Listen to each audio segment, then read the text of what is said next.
Please welcome Dan. Thanks, Jason. This is interesting. I'm going to talk about chocolate and broccoli later today, but Jason came up to me at the beginning of this weekend. Hands were sweaty. He was super nervous about being the MC. Has he not earned the job next year? Yeah. Does this guy not have the job next year? Leaning into what he has to do. We're going to talk about that a lot today. And I'm also a fan of buying back time. Huge fan of buying back time. My wife will say I'm lazy. I say I'm efficient. We can argue about that. I like being very efficient. He just saved me 5 minutes because I was going to do that whole introduction and say where I've come from and what I've done. Former gym owner, engineer, ended up building push press. He did it all for me. We just saved my 5 minutes. The one thing I will say, if you'd be so kind, follow me on social media. You can come back to this later if you find any value in this. I basically throw up a reel or two every day talking about business stuff, and hopefully it helps. I'm just here to help. So yeah, in general, I'll just box it again. I'm an ex-engineer. I put on about 30 pounds sitting in front of a computer, programming all day long. Turns out these software startups want you to sit in front of your desk and program when you're an engineer. Put Italian dinners in front of me, put Coca-Cola in front of me for 10 years, gained 30 pounds. Found CrossFit, realized it was more science than it was fitness, fell in love with it as a nerd. Quickly kind of became the technology helper to like my gym, some gyms around me that were opening, decided to open my own gym when I got laid off. I was working at MySpace at the time. Who here knows what MySpace is? MySpace. Yeah, that's where I was. They laid me off. I took my severance, opened a gym, fell in love with gym ownership, realized, like the software and the gym ownership world needed some help in the technology space. Actually, the biggest catalyst for me opening Push Press was I got completely ripped off by a payments company. Thought I was paying like 1.9%. When I actually analyzed my statements, realized I was paying closer to 5% per transaction.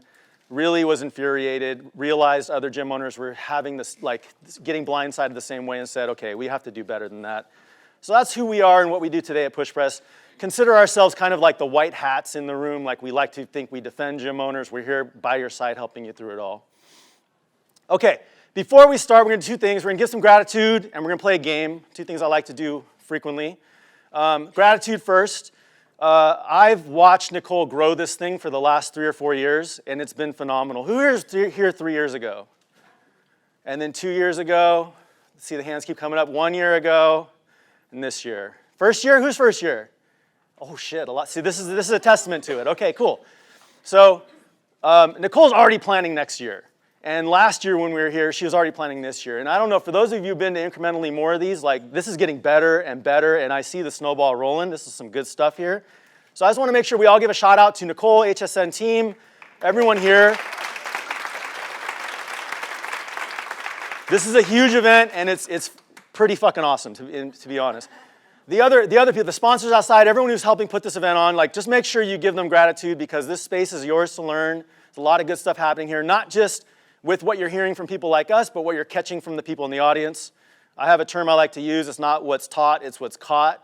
So a lot of things, the most valuable stuff is not going to be the things that I'm up here saying. It's going to be the moments between the moments or the stuff you overhear. The sticker thing from last year was literally a side conversation that became a Q&A. And you'll see in this thing, it's changed some gyms. It's pretty amazing. So gratitude there. Game. Okay, first, before we get going, we're going to play a quick game. If you've seen this game before, STFU, just shut up, play the game, okay? I want everyone to stand up and pick a partner. Actually, pick someone you know. Normally they make you pick someone you don't know. Pick someone you know really, really well. If you don't have a partner, get one. Does anyone not have a partner? Raise your hand. Okay, pair up. If you don't have a partner, come here. Pair up. Who doesn't have a partner? Match up. I got one here. There's one over there. Okay.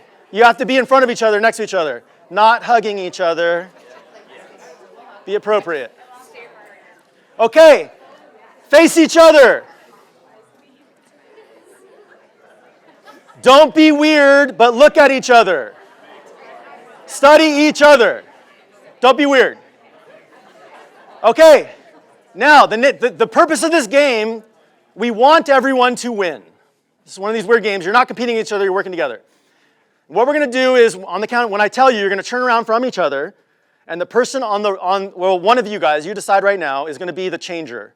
And I'm going to hold up a number, I'm going to announce a number, and you're going to change that many things about yourself, and then we're going to turn back around, and the other person has to guess, okay? But don't be a jerk. We want the other person to figure it out. Don't be super obvious, but let's not be jerks, okay? Okay, so study each other, know how each other looks. Okay, turn around. That's your last chance to see each other. Turn around. Don't cheat. Don't cheat. Okay, when I announce a number, that's how many things about your physical appearance you're going to change. You ready? 1. Change it. Don't let them see. Change it. That's kind of a jerk move. Don't do that. Be a little more obvious. And turn around. Guess it. Who can see the change that the person made? Okay, give a high five to your partner if you got it. I want to see a lot of high fives. Okay, cool. Turn around. Everyone, turn back around. Other side gets to go now. Other side gets to go. Okay, again, the number that I hold up and say is the number of things you have to change. Ready? The other person. 9. 9. Okay, everyone sit down. Game over. Here's what it is.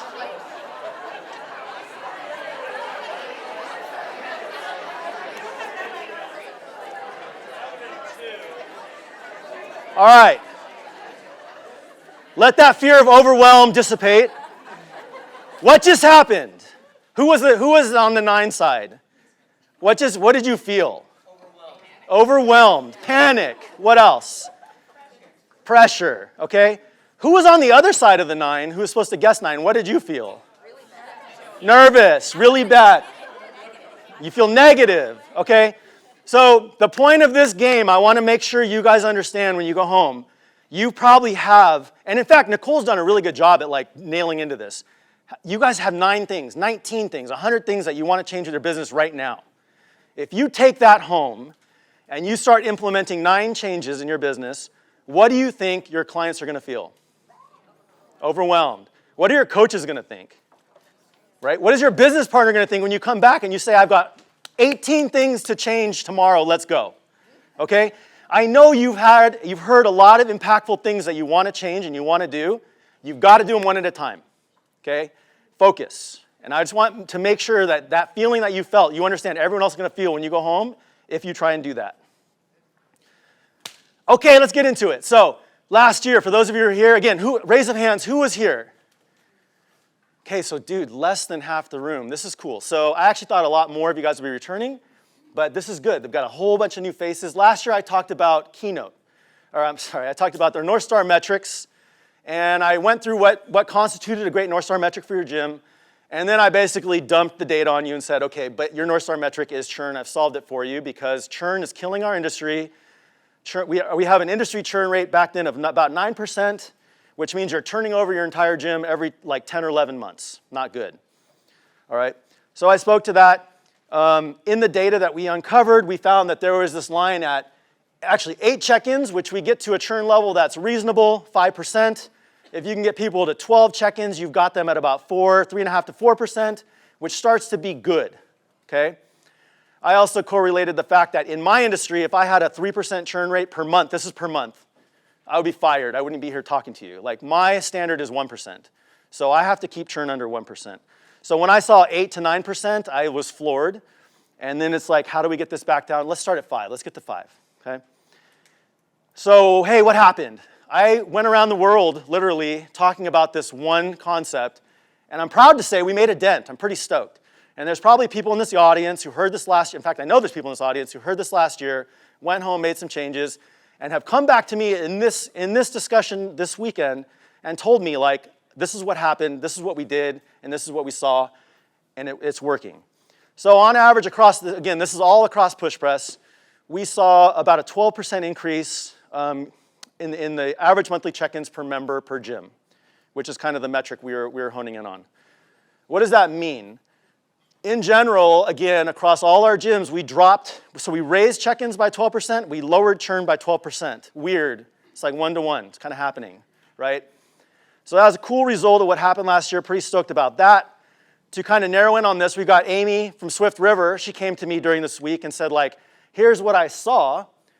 And she actually showed me the spreadsheet of all her members. It's pretty interesting. It's like every month after they implemented this committed club, more and more members were coming to class more than 12 times a month. It's just every month it was like clockwork. And I asked her, like, hey, what did you do to make this committed club actually a thing? She's like, well, first of all, I just focused on it. I just decided this is what I was going to do, and I focused on it. And second of all, I made banana stickers. And so Jason already kind of stole the thunder here. Like, last time we're like, stickers actually work? And they were like, yeah, it works. So people took it home, they tried it, and it worked. So people are actually doing stuff for stickers, which is bananas to me, no pun intended. I didn't script that, I swear. Bananas. But yeah, she's seeing 50% more people in her committed club after actually focusing on it, making sure that it was someone's job, that's someone's responsibility in her gym now, right? And giving out banana stickers, okay? Similarly, I always script this name, CrossFit Koinonia. Koinonia? It's like my last name. Nobody can say it. He created a 14ers club, right? And basically his concept, what I like, was I want people to come the 12 times that you've highlighted. I'm going to make it 14, so it gives us a buffer. He did the same thing. He actually made, hold up your shaker bottle. You got it? He said he always has it with him. So he created this ice shaker bottle, gives it out to them on their first one, and then he makes stickers as well. And you can see he's got stickers all over his bottle for every time he's hit the club himself. And same thing, you can see these red lines are before he instituted it, blue lines are post, and you can see clear, dramatic increase in member activation, member retention, people showing up at your gym, and that's what we want. So this kind of ties into the idea. We need to focus on what we do. We need to know what's important, focus on it, and get it done. Okay, these guys are doing it. What does 1% do? So if you remember back a couple slides, we decreased churn by 1%. It doesn't seem like very much, 1%, big whoop. Really, if you take churn into account, churn is a massively decaying problem. And so when you understand, like, every month when you churn somebody, you lose their future revenue too. It just stacks and stacks and stacks. So 1% doesn't sound like a lot. But if you are a 150-member gym at $200 a month, I just took some average numbers, this is what the decay looks like over time based on over a whole year based on your churn rate. So going from 8% to 7% is about $17,000. Okay? If you walked out of this room right now and found $17,000 on the ground, you'd probably be pretty stoked, right? Probably could change your life. And the problem with churn is it happens so gradually, we don't think about it as finding $17,000 on the ground. But next year, if you made $17,000 more, what could you do, right? And that's 1%. Going from 8%, which is shit, to 7%, which is shit, you can make $17,000 more. Okay? Excuse my language, but I will swear in this. Now, 4% is where I want the world to get to. I do see some of our best gyms doing 4%. What does 4%, going from 7% to 4%, what does that look like? $72,000 more dollars a year. So you add those together, the 1% you already got, and if you can get down to 4, oh God, math in public, $88,000.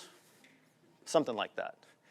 That's quite a bit of money for the average gym to be able to pick up. Now, granted, again, keep in mind the assumptions, right? If those are in line with you, below or above, like, it's going to change the numbers accordingly. But we're talking about real money here, okay? So this is some significant stuff. This year, that was last year. Haven't even started my speech yet. This year, we want to talk about more, okay? The churn thing was clear and obvious. The check-in thing was clear and obvious. But this year, as I'm starting to see people making movement in that direction, I want more. I want more. So what I started to do was think about this concept of simple, not easy. Has anyone heard this? We probably all have. Everything in life that is valuable or worth something is simple, not easy. The ideas are always simple. Execution's always easy. And this especially applies to business, okay?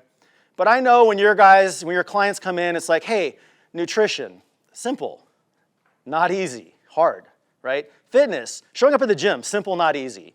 Running a business, simple, kind of really hard, okay?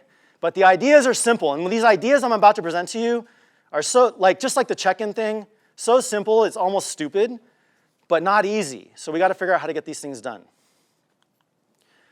So when I was actually working when I owned my gym, my daughter was going up through the ranks of playing basketball, and I just naturally kind of started training all of the junior high and as they become high school kids to become athletes, because my daughter was in that world. And the big thing I noticed at the time was there were these, at the age 9, if you're like an inch taller or a little bit stronger or a tiny bit faster, you're automatically like the best kid on your team. You're scoring the most points, you're winning the most games, whatever, because you have the slightest edge. But over time, that decays, and it was always the girls who weren't as good, who put in extra work. And I say girls because I worked with my daughter's team, but there's boys too. It was always the ones who put in the extra work who ended up becoming the really, really stable, I could guarantee they were going to make a varsity team eventually, even though they weren't making the cut yet. You could just see it happening. They put in the work. Hard work pays off. And what I came to realize is there were 2 buckets of kids. There were the kids who just rolled in, did what they had to do because they wanted to play the game, and there were kids who showed up, paid attention, listened, learned, because they realized they had to put in the work to get into the game, okay? And I call these kids chocolate seekers and broccoli eaters, kind of tying it back to what I said earlier. No one in this room falls in this bucket, but most people, they gravitate to chocolate, they don't want their broccoli, that's where this name comes from.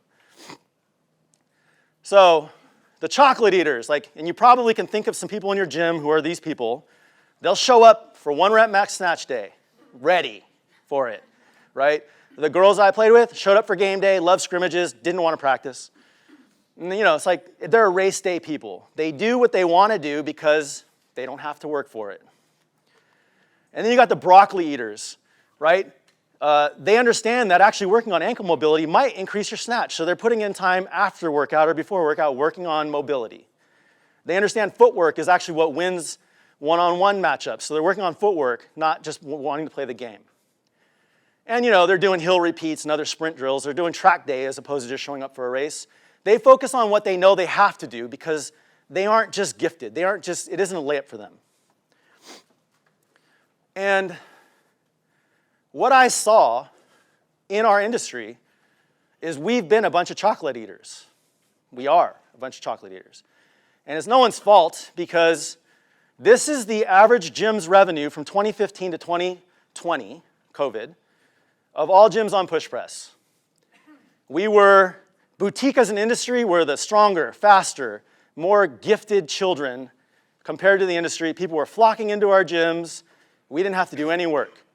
I used to brag to people when I opened my first gym, I don't spend a penny on marketing. People just show up. And I thought it was me, but it was really the entire ocean was being risen, okay? COVID hit, blah, blah, blah. We know what happened. We saw a little resurgence as people said, hell, I'm going back to the gym. And here's where things get ugly. That's the last 4 years. This is the person who wants to play varsity who's not good enough. But y'all are still thinking you're on the green line. And how do I know that? I know that because I asked you. I sent out a poll. I actually didn't send it to you guys. I got the attendance list a little too late, but I sent out a poll to the CrossFit Summits that I do the speech to at. And I asked a couple questions. I said, hey, since you opened your gym, is it easier or harder? I expected everybody to say it's harder. You didn't. 60% of you said it's easier to operate now than before, which blew me away, honestly, because I can see from afar it's not.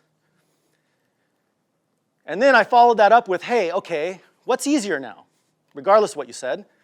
And you guys said, not you guys, but they said, day-to-day operations, programming, in-gym experience, and customer service. All easier. And then I said, what's harder? We got staffing, staff development, lead generation, retention, and sales. Who here knows which bucket is chocolate? Everything you think is easier is the shit you love to do. You guys are those bigger, stronger, faster kids who are about to get eclipsed by the people putting in work, okay? And the broccoli end of it is all the stuff that you're saying is harder. Okay, so I was actually an economics major in college. As a major, I minored in programming. I had to sit through so many boring-ass economics classes and look at so many charts. And when I saw this, the PTSD in me kicked in because it looked a lot like this, which is an industry life cycle chart. And really, this is kind of the growth chart of any living organism or any type of a movement, if you think about it. There is an adoption period, a growth period, an even steeper growth period as the masses get into it. There's kind of a turbulent shakeout, and then there's a decline. Okay? And if you go back to this chart, it feels really strongly to me like we are shaking out at this point. We're kind of like here. Okay? And so what I'm trying to get across to people this year is it's time to eat some broccoli, which ironically at a nutrition conference shouldn't be a hard sell. Now, let's not all freak out collectively yet. Again, this is natural. This is like a law of science, physics, one of the sciences, I don't know. But things grow, they decay, they end, and then regrowth happens again. This has happened time and again, specifically in fitness. Who remembers Taebo? Who remembers Jazzercise? I'm embarrassed to say I was alive during Jazzercise. Shit. Okay. What do you call it? P90X came and gone. Okay. Mayweather Boxing is probably on its way out. Peloton, that's a great one, man. They came up after CrossFit. They're dead, probably dying dead already. Went public, did the whole thing. It's normal, it happens, okay? Where this curve goes, and I have CrossFit here, sorry. I know it's not a CrossFit-specific conference, but I do this at the CrossFit Summits. Boutique fitness in general, coach-led boutique fitness, however you want to call it. Where it's going now, we don't know. Up, down, it's kind of up to us, collectively, to figure out.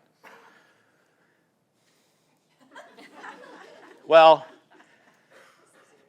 I'm not here to shit on everyone's day. Like, this kind of sucks, I know.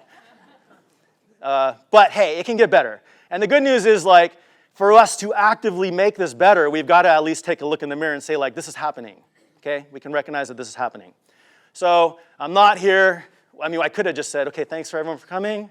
Have a good day. No, we can still work through this, and that's the point. And there are tactics and ways to win through a maturing market, and that is kind of what I dug into. In order to do that, I looked at all of the data PushPress has. And so we've been around for 11-ish years now. And honestly, we've been so hard at work just building the software we're building, we've never really put together a data team to actually look at the data until last year, 18 months ago. This right here is a scatter plot, and I know it might be hard from far away to see, but it's a scatter plot of all of the gyms in our system based on revenue, and then the y-axis is actually number of members per gym. I'm only really worried about the x-axis, the revenue, okay?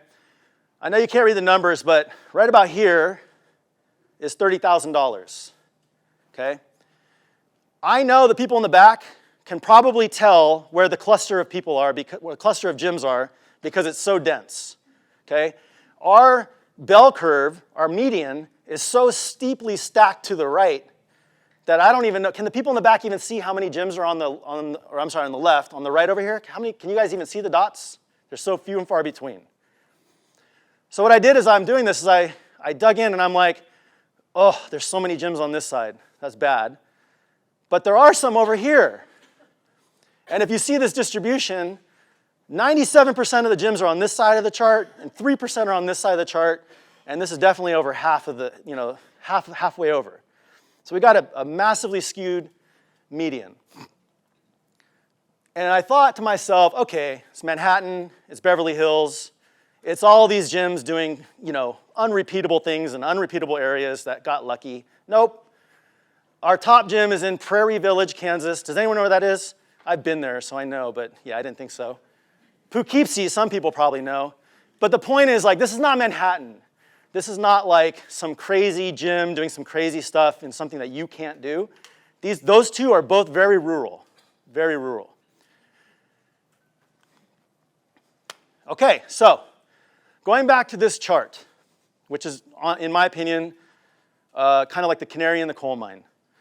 I actually said, can I see this chart, not the average of all gyms, but the top 3%? That's what the top 3% looks like. They're winning right now. They're lapping you guys. I don't want to say you guys. I'm not going to assume anyone's in the bottom 97, but statistically speaking, most of everyone here is. The top 3% is accelerating right now. And that's what you see in a shakeout market. The winners win and the losers lose when things aren't perfectly good, okay? So right now, we all have to get together and figure out what are they doing. What are they doing? Well, the bottom line is they love broccoli. They're putting in the work, doing the stuff that isn't sexy and isn't fun because they like to win. They want to be on the varsity team. So now we'll go through some of the data points, what they do. They're obsessed with filling classes. So on average, they put 32% more bodies in classes than the average gym. Okay? How do they do this? So everything I talk about or every way I think about things is about mechanisms. So there are no mistakes in businesses. You have to build mechanisms to drive the results you want. Just like fitness, you can't just show up and do some jump ropes and get fit. You have to decide where you want to go, how you're going to do it, have a game plan and stick to it. So they drive attentions. They probably put a lot of emphasis on coaching.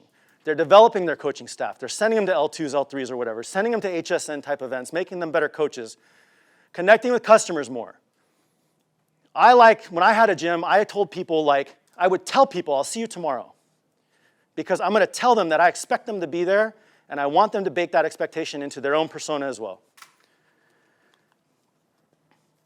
The best gyms build these attendance mechanisms. So could be just simply asking or telling someone to show up might help. But the bottom line is the gyms that are the best in our spectrum have an average of roughly 2 check-ins per month more than the average gyms. It's clear, across the months, across the time, across everything, they drive more check-ins per member. Which takes me to Caleb at Mighty Warrior CrossFit. When we talk about mechanisms to drive check-ins, Caleb was here last year. He saw the keynote. He came up to me during lunch yesterday and said, similar story. I focused on your check-in thing. I realized it was important. It took me a few months, but I built the mechanism. I'm the one who owns it. I know exactly what the number is I want him to get. I give him a shaker bottle on the first month. You're going to hear some trends here. I give him stickers for hitting the months. And then I have raffles. Like if you hit 3 months in a row, you get this shirt. Can't buy it, only earned it, right? And you play these games. I don't want to use the word games loosely, but you're gamifying your attendance so people will show up because they want to feel included in the cool kids club, stickers, whatever it is, okay? Now you can see this is not an anomaly. It took a few months to pick up and get adoption, and then it's basically straight up to the right? It has worked. Now, what has that done for his gym? So he gave me access to his Wi-Fi, which was great. They have good reporting, by the way. I like that. Shout out to Wi-Fi. And this is an important thing to notice. I'm a stickler for data. So when he gave me this data, I started asking questions, and he actually did it all right. He took the same 6-month period, October to April, right, of 2022 to 2023 versus 2023 versus 2024. The year previous, before he implemented it, he lost 36 members in that 6-month chunk. This year, in this 6-month chunk, he's lost 19. He's driven down his churn 53% by giving away shaker bottles, stickers, and t-shirts. I roughly did the math on this, and it probably costs him $2,000, $8,000 a year, and makes him $50,000 a year on the saved churn. ROI massive on this. Best gyms drive personal training, okay? So the key to this on the personal training, this is like a no-brainer, right? The best gyms that make the most money sell high-value stuff. In order to sell high-value stuff, you've got to create value. And the economics of business is just that. You're in business to create value. The higher value stuff you create, the more you can sell it for, the more everyone gets the recognition of value out of. In order to sell higher value, you have to embrace being a salesperson. Who here, by a show of hands, identifies as someone who likes to be a salesperson? 2. I can count it with all my toes and fingers, maybe 10. Okay. That's something we got to get over. Here's a plug for me. I'm doing a breakout later talking about sales. The most important thing for any business to be able to do is to sell, and you got to get over the stigma of being a salesperson sucks, because it doesn't. Being a normal salesperson might suck, but we can work on being good salespeople. And by good, I don't mean slimy good. I mean like good. We're going to be good. Okay? So you got to be a good salesperson. And the best gyms can take the ability to be a good salesperson and sell at a higher value amount per person. So in general, and so one thing I got to caveat here is this is across all of our gyms. So I know some of you, this says $82 on average for an average gym. Most people here are like, doesn't even make sense. I don't sell anything below $82. We have like hobby horse gyms on push press that, like fencing studios and stuff. So it's like the averages skew out. But 74% increase in our top gyms versus our average gyms in terms of average revenue per member per month. 74, pretty strong.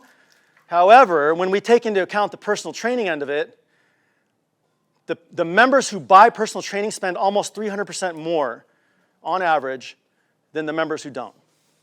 So key driver in increasing your ability to drive value, recognize that value, make more revenue, pay your coaches, whatever, PT. I'm pretty encouraged because right now it seems like there's a lot of energy in the space right now about selling PT. That's great, but that's going to come back to you got to build the value, you got to understand the mechanism of building value, and then sell the value. So that's two important things. Seasonal churn is an interesting one. This is one that actually took me by surprise when they gave me this chart. There are 3 key periods in the year where across all the push press gyms there are clear churn moments. In March, these people I call trial rejectors, basically the January crowd who never came in February and is like, okay, I'm out in March. In August, summer seasonality. And November, what could that be? People are starting to, holidays, I know I'm going to travel. I'm going to eat a bunch of pie. I don't want to deal with your accountability, whatever. But looking at this chart and armed with that information, can you change how you go to market and how you work in January, in July, and in October? Like knowing this information is key, okay? And this actually backs nicely right into my next chart. Throwing events, again, shocker, lowers churn significantly, okay? And this is for people who actually attend the event. So again, if you want to think about mechanisms to run your gym better, if some person does not show up to events continually, probably going to churn. And again, I'm not like giving you insight that's like blowing your minds open, I know, but it's stuff to pay attention to, okay? This is the broccoli. Even at our average gyms, if you throw an event and someone comes, you're lowering their churn by almost 4%, which is like cutting it in half, just by someone coming to an event, okay? And obviously on the average gym side, that churn reduction is bigger because they have just a fatter piece of fat to cut. But you see the trend continues on the top side. They go from almost a 5% churn to just over 3%, which is stellar. This is a cool one. For those of you who are CrossFit affiliates, the gyms that leverage the CrossFit Open, we found, drive down churn, and this is actually annual churn, not even the next month. That last slide was like churn in the next month. Drive down churn across the entire year for someone who does all 3 of the open events by half, okay? 6% churn rate for someone who like registered and or was around the open, 3% churn rate if they did all 3. And at first, it made sense to me, but then I dug deeper into it and I thought about it, and I'm like, if I'm buying into the open and I know someone who's doing quarterfinals, and then I find a favorite athlete who makes it to, you know what I mean? Like, it's a season. It's not just an event. If I go to the CrossFit Games, like, there's so many moments in this season that lead to driving churn down, super important. And on the flip side of that, the gyms that actually have a high attendance rate in the open just make more money, flat out. It's just clear in the data. The gyms that drive the open in their gyms and have people attending in mass at the open, making it a spectacle, which I know goes against some people's thoughts. Like they're like, I don't want to do the open. The data shows it just does better. Got a couple last interesting slides. Again, no brainer. The best gyms have bigger funnels, meaning they market. They're out there doing it. This speaks to me back in the day saying like, oh, I don't even market and I get 10 new members a month. That doesn't cut it anymore. Like you've got, and it doesn't have to be paid marketing, although paid marketing is great if you know how to do it. I think social media right now is the biggest lever everyone could be pulling. There has never been a time in history when you could broadcast to 1 million people for free, every day, anytime you want. Back in the day, you'd have to pay Rupert Murdoch a shit ton of money to get any kind of message out, right? Put an ad in the newspaper, fucking buy a Yellow Page ad. Like, there's never been a time in the world where you could put your message out to everyone in your community for free. Just bring value, okay? And here's kind of a cool slide. The best gyms convert less. Less. Why? Probably because they sell things at a higher rate, and if you sell things at a higher rate, you should assume a lower conversion. This actually goes against common knowledge or the way you would think about it, but if you're selling at over a 50% sales rate, at least in my industry, in SaaS, then it's like you probably price things too low where people are just like, yeah, do it. So when you're evaluating your sales funnel, if you're closing 3 out of 4, 4 out of 5, raise your rates. Okay? It's another lever to make more money, raise your rates. So in closing, all I'm imploring upon you guys is 2 things.